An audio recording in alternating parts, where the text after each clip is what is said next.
In this video, I want to introduce the idea of heap memory. So previously we talked about static memory. We also talked about stack-based memory. Both those were for things that basically we knew how large they would be in advance. So the compiler had a shot at figuring out how much static memory was required. It also had a shot at figuring out how big each of the functions would be, right? Each of those stack frames that gets pushed into the stack. Those it could try to guess at in advance. The problem is that there are some things that we don't really know about. For example, anything that the user enters, right? So the user maybe has a program. You're using a program that controls a collection of items, and maybe the user sometimes enters 10 items, sometimes that enters 100 items. The issue is, well, how do we make sure there's enough memory in order to store all the items that the user wants? Well, we could, in theory, do something like just have something like a global variable and make it an array and make it a size of 100. But then we're always going to have the case where there's a chance the user may enter more things than I have asked for, right? More memory than I've requested up front. So how do I address that? I address that with dynamic memory allocation. I address that with heap memory allocation. So heap memory is basically saying, okay, it's a special function that in my program, right, I use this bit of code, and this bit of code will actually go and ask my operating system, can I get this much memory? Can I get this many bytes right now, right? Given that I'm running on a computer, given that there's a certain runtime environment, right, there's other programs running, there's some memory that's available, a lot of memory has been used up, can I get this number of bytes? And this is a little bit of an iffy thing sometimes, right? Because you may not always have that memory available to you. I mean, on modern day systems, we have so much memory that it's almost a given this thing's going to succeed, but in theory, right, it can fail. On older systems, it would fail. So, point is, we have to ask at runtime for a specific amount of memory for us. So we're doing a dynamic allocation request. Now, the code in this picture is actually doing one of those requests. The magic line here, or the magic bit, is this over here. It says malloc, memory allocation. So this code here, and just to step through it real quick, first thing I have is this declaration, something called struct. And we're actually going to talk about structs later in more detail. What you can basically think of is that a struct is something akin to a class, but it only has data inside. It doesn't have any functionality. It doesn't have any functions inside of it. It's just some data that's been bound together. It's what we call a composite type.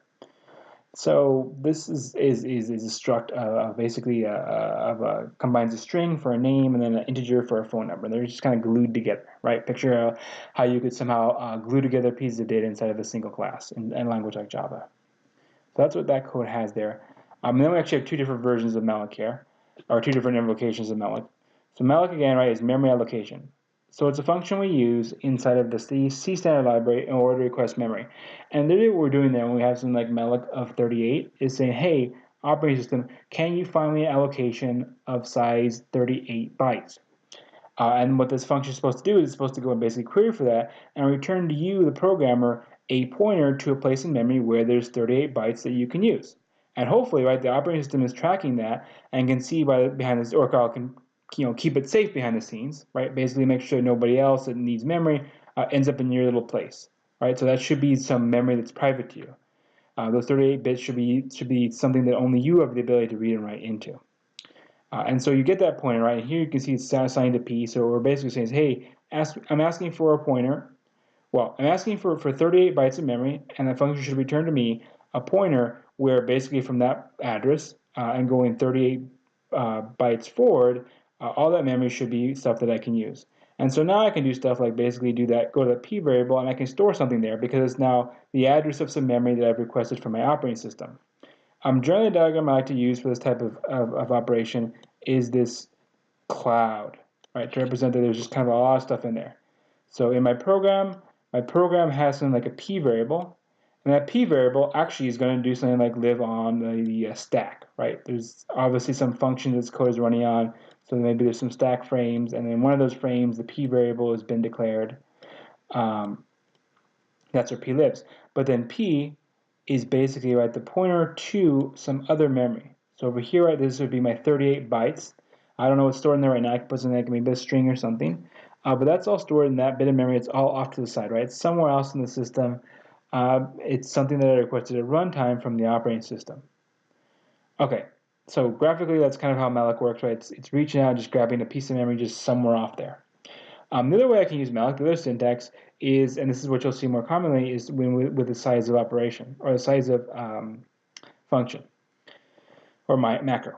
So basically what's happening here is we're saying, okay, malloc, give me enough bytes to store a struct contact. So a struct is a character and an integer combined, so give me enough storage in order to store that thing. That's what that line's saying. So size_up is basically a macro that we can give it something, right, like a struct or an int or a char or whatever, and it'll return the number of bytes that are needed to store that thing. That's very convenient for malloc because basically we say, hey, size_up, tell me how many bytes we need to store this thing, and then you take that number, turn back to malloc and say, okay, I need this many bytes. And then you get a pointer to an address where you can store whatever that thing is that you wanted. So in this case, that line of code there is basically going, it's requesting enough bytes to store a contact and then storing that address into P. So it's kind of nice and concise. We don't have to worry about figuring out, oh, I need 38 bytes, right? I can just figure it out like that. A lot of times there'll be something like a multiplication there to say, oh, hey, give me, five contacts or 10 contacts or whatever. Okay, so that's the basic syntax. One last note is a lot of times you have to cast it. So malloc doesn't really know what you're going to use your memory for. So in order to make the programming language or the compiler happy, you have to basically cast that pointer that returns to be a pointer to a specific thing. So in this picture, you can see that we're casting that pointer that malloc is returning to us into a pointer to a struct contact, which makes sense because that's how much memory we asked for. So that we can store that particular thing. Okay, so that's malloc. That's the way we ask for an arbitrary amount of memory in our program. It's very similar to the keyword new in Java or C++. They ask for new memory, right? Just in time and give me some memory. Okay, so heap memory versus stack memory. The key difference is basically the deallocation and allocation. So for something that's stored on the stack, we already said it happens automatically. Call a function, it gives you memory, function completes, it gets popped off, it's automatically freed. Now for the heap, you notice that we're already explicitly requesting the memory, but then we also have to explicitly request to free it or release it, right? So even though I do a malloc where I'm asking for memory, the operating system is going to hang on to that until I tell it otherwise. It's not going to be like the memory associated with a function, right, a stack allocation, where everything is automatically freed at the end of the day or freed when that function is exited. But the heap memory is persistent. It'll stay around until you explicitly say, I'm done with it. And the way you say you're done with it is by using the free function. So the free function over here, and you can see that it's over here in this example, basically what happens is we pass it a pointer to some piece of memory that was already allocated or requested with a call to malloc. Right? So this is supposed to be used on things you've already created. So you can see if you glance back up in the example, that P variable is actually a value, or an address I should say, that was returned by malloc earlier in the program. So malloc requested, we use malloc to request the memory, the address of that memory gets stored inside P, and then later on, once we're done with it, we do free on P. And basically what it does is it goes back to the operating system or back to the runtime environment and says, okay, I am no longer using this memory, release it, right? Somebody else can now use this. As a best practice, we like to have this line here at the end, which is basically P equal null, right? To basically say, hey, the memory that P was looking at, I no longer have unique access to it, right? I released it back to the system, and so I should forget about it. I shouldn't go and try to use it by accident. I'm going to set that equal null to represent that is no longer available for me to use. Okay, so that's basically the function that corresponds with malloc, right? Every time we allocate memory, I also have to deallocate it. We also need to be careful sometimes if we're dealing with other people's code and maybe they've done mallocs in advance for us and then they give us something, right? So maybe there's some other code that creates a linked list node, right? And then it comes to us and we're told, oh, we need to remove it.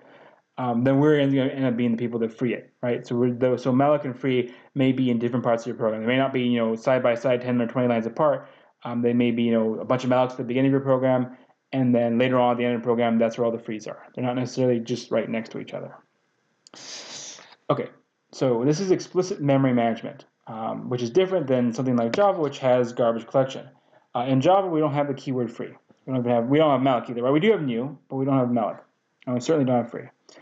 And the reason for it basically is that in Java, the job of releasing memory back to the operating system or back to the virtual machine is automatically done. So Java uses a system called reference counting. What reference counting does is every time Java needs to do a memory allocation, it counts how many people know about it. So for example, let's say you use the keyword new to create an object. Now you have a variable that knows about that object that was created, right? Knows about the memory that was allocated for it.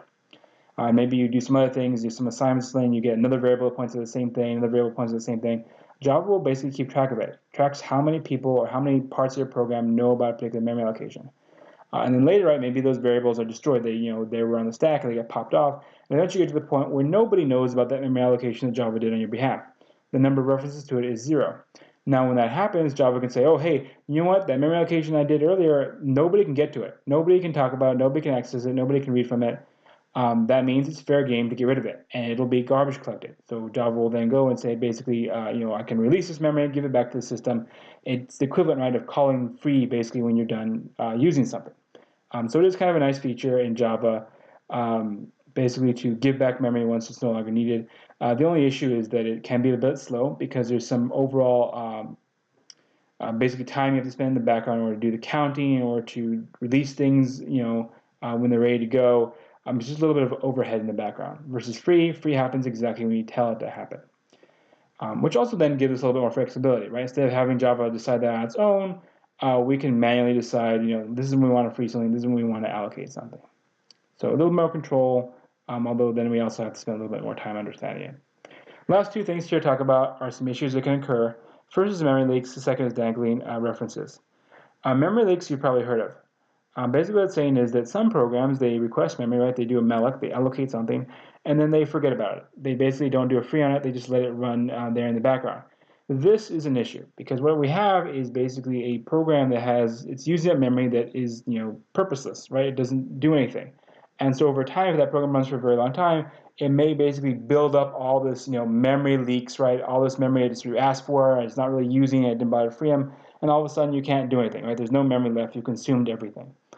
So generally, this is what occurs when you fail to free your memory after you're done using it. You allocate it, use it, then for sure free it. Otherwise, you create a leak, and that becomes memory that nobody can ever use again.